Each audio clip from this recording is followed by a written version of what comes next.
ini terasa mengasyikkan. Sebab cuma permainan, cuma game yang bisa kita mainkan kapan saja kalau kita mau.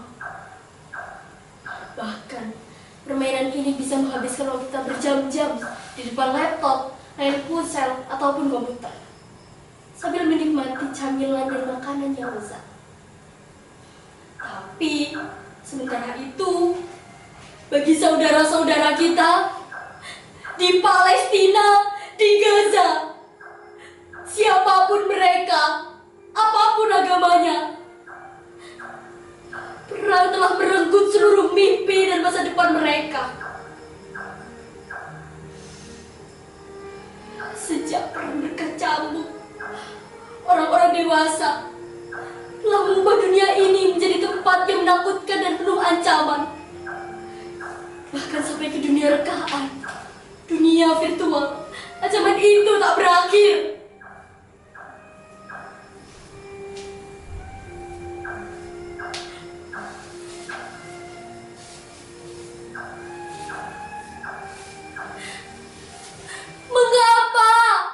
Mengapa Tuhan tak menciptakan bumi yang lain, tanah yang lain, yang hanya dihuni oleh anak-anak, dipenuhi dengan tempat bermain, rumah yang tentram, makanan yang cukup, dekapan persahabatan, persaudaraan, taman-taman bunga, kebun-kebun yang selalu berbuah.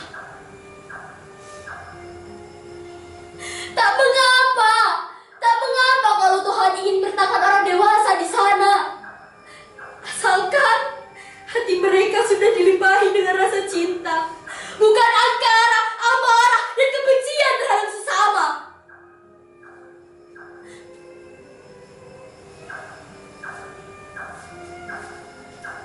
Aku mendapatkan perahu ini bermil-mil dari sini. Berhari-hari menyusuri pantai, mencari perahu nelayan yang tak terpakai lagi untuk menggunakan mangsa. Aku beruntung, Pak Nyoman, nelayan tua yang baru saja mendapatkan bantuan perahu, memberikan perahu lamanya ini untuk. Dengan dibantu Pak Nyoman, aku membawa perahu ini hingga tempat ini.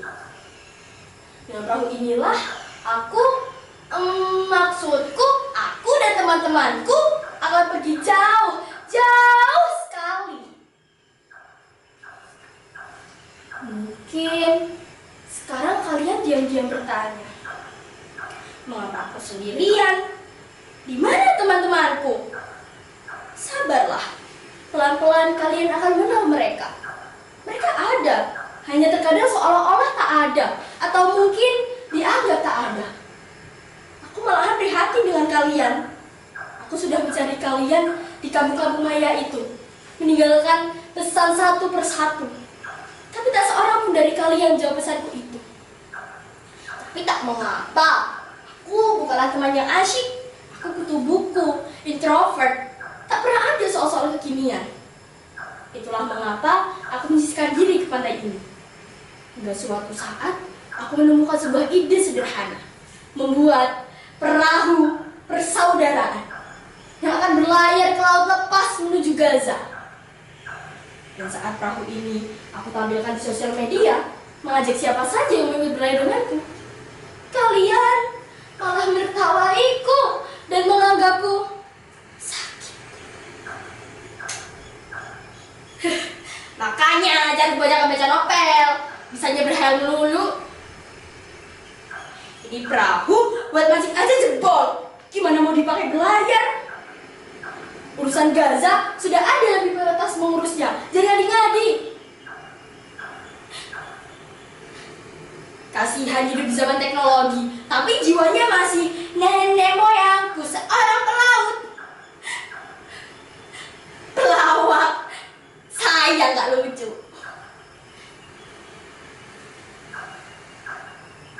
Iya, begitulah kalian menanggapi ajakanku. Aku hampir saja memang merasa tak waras dengan hidupku ini. Untunglah pada suatu malam, sahabat-sahabat lamaku datang. Mereka menjungiku di pantai ini. Dan pada saat itu, aku sedang tertidur di perahu ini. Idenya sederhana, bermula dari hobiku memainkan game peperangan, Hingga tiba-tiba rasa kasihan muncul dalam hatiku mengingat anak-anak di Gaza. Aku mengajak teman-temanku berkumpul untuk melakukan sesuatu. Bagaimana kalau selama 1 bulan kita bukan pakaian, barang, atau apa saja, lalu kita bawa berlayar? Begitu kata Meli. Aku akan buat sebuah lagu cinta. Lagu ini aku sebarluaskan di seluruh akun media sosial. Dari situ kita bisa mendapatkan empati yang besar dan sejumlah dana untuk bantu anak-anak di Gaza. Ide Joshua ini langsung disetujui oleh Butet. Keduanya memiliki hobi yang sama, yaitu bermusik. Tapi Joshua sangat spesial. Meski sangat belia, dia sudah dipercayai untuk membuat komposisi kebaktian di gereja. Aku membayangkan Joshua seperti mewarisi bakat Amadeus Mozart. Lain lagi dengan Ali dan Harun. Mereka mengajak kami untuk makan cukupnya dan tidak berfoya-foya, sebagai rasa kasihan dan hormat kami kepada anak-anak yang kelaparan di Gaza. Sedangkan Christine menyarankan kami agar menulis surat, mengadu pada Tuhan, dan mengirimkannya ke Yerusalem, ke tembok. Aku dan Mada akan mencari perahu untuk melayarkan semua harapan itu. Ya, semuanya sudah kulakukan, sebisa-bisaku, semampu-mampuku, demi membuat sahabat-sahabatku bahagia dan bangga karena memiliki aku.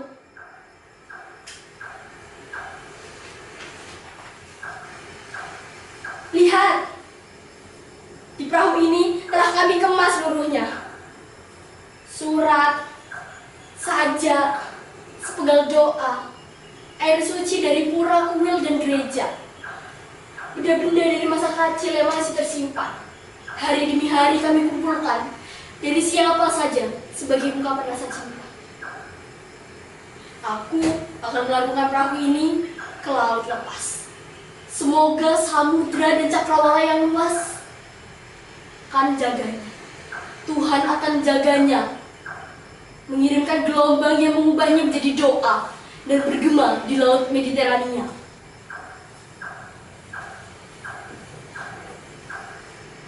Kami tahu apa yang kami lakukan ini hanyalah setetes air di atas penderitaan saudara-saudara kita di Gaza. Tapi kami ingin sekali ada untuk mereka. Sangat ingin menjadi bagian dari kebaikan yang dikirimkan Tuhan untuk mereka. Tapi hanya inilah yang bisa kami lakukan sebagai ungkapan rasa cinta kepada anak-anak yang kelaparan, yang memakan remah-remah roti di piring-piring mereka yang berkarat, berebut bumbur-bumbur di panci-panci yang telah hancur oleh sepatu serdadu.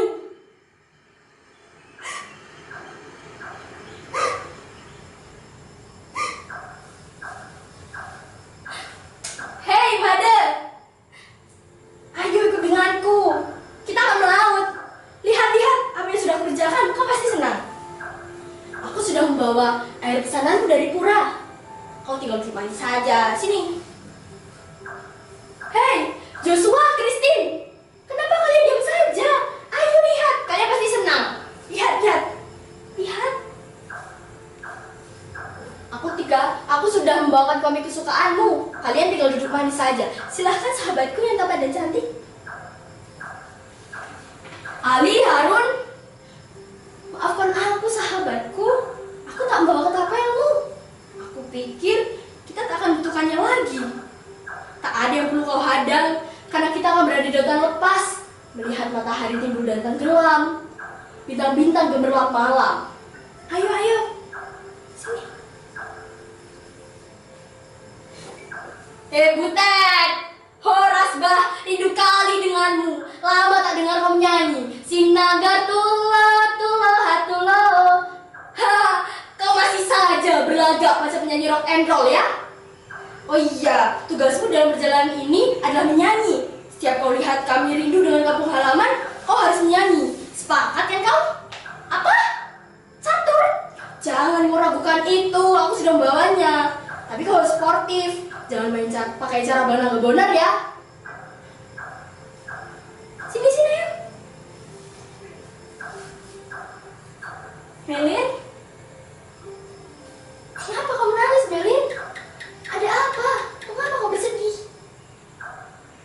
Apa? Kau tak jadi ikut dengan kami? Nanti siapa yang akan mengatur kebutuhan kita sehari-hari? Dan jika ada orang asing yang menanyakan ini dan itu, hanya kau yang bisa berbahasa Inggris, Prancis, dan Jerman, Melin.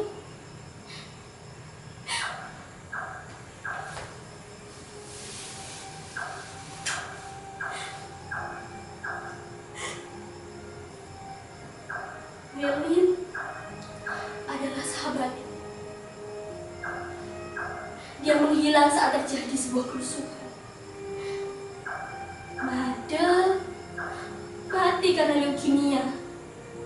Dia tak tertolong karena ayahnya hanya seorang nelayan. Butet juga sudah tidak ada.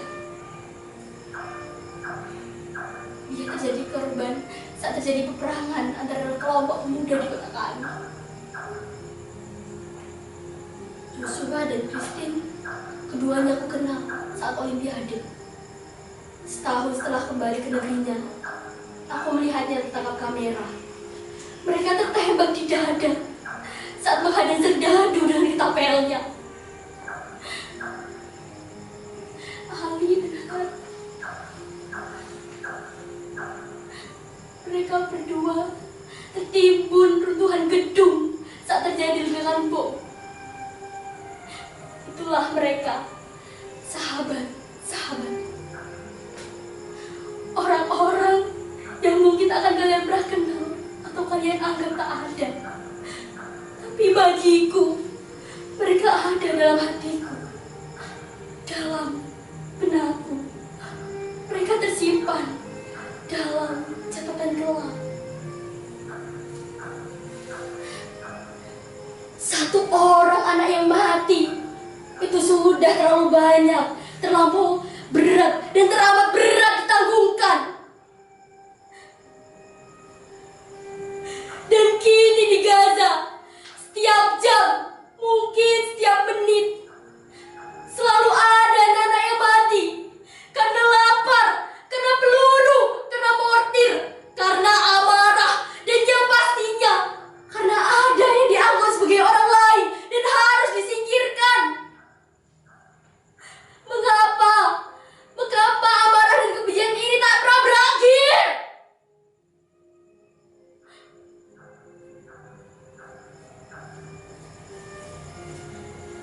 Benda-benda ini aku dapatkan dari sahabat-sahabatku tadi. Dengan menyimpannya, aku merasakan kehadiran mereka. Dan saat keinginanku menemui anak di Gaza dianggap sebagai khayalan gila, mereka mendatangiku dalam mimpi.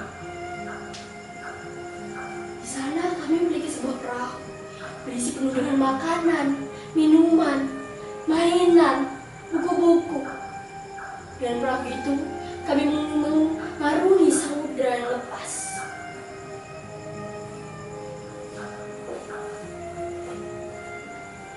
Ya, hanya ini yang bisa aku lakukan. Hanya ini. Maka setiap hari, setelah pulang sekolah atau saat libur, aku selalu mendatangi tempat ini, menuliskan surat, sekedar menanyakan kabar, atau menanyakan mereka ingin makan apa. Hanya ini yang bisa aku lakukan. Ayahku hanya seorang nelayan, jadi apalagi yang bisa aku lakukan?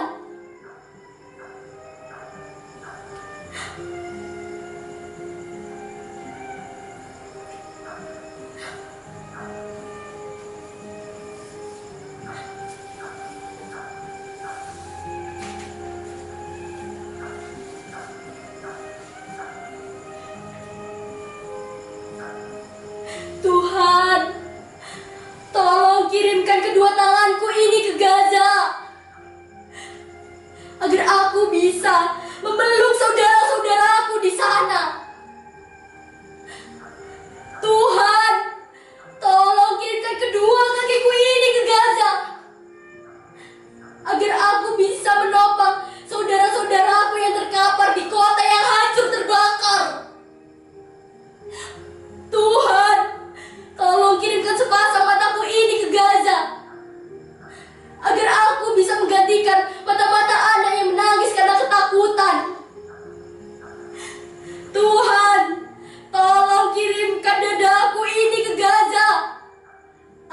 aku bisa menjadi perisai bagi mereka yang diburu mortir dan peluru. Tuhan, tolong kirimkan tubuhku ini ke Gaza dan ubahlah menjadi roti yang tak pernah habis, agar tak ada lagi anak-anak yang kelaparan di bumimu ini yang penuh dengan angkara.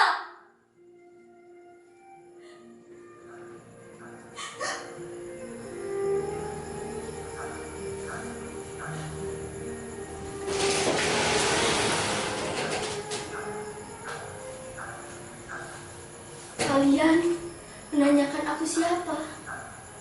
Namaku Nusantara.